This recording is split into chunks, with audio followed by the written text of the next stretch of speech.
राम राम दोस्तों, स्वागत है एक और हमारी नई वीडियो में। तो आज हमने ट्रैक्टर के चारों टायर में गुद को लगा दिए हैं।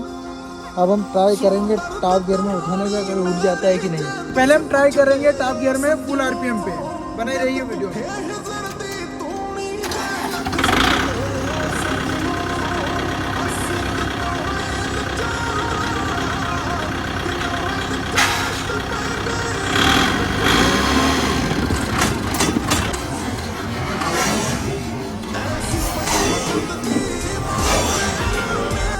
भैया बहुत ही खतरनाक पावर लगा था अपना कुबोटा, बहुत ही शानदार टॉप गियर में। ऐसा गया बिल्कुल पानी हो गया। ठीक है।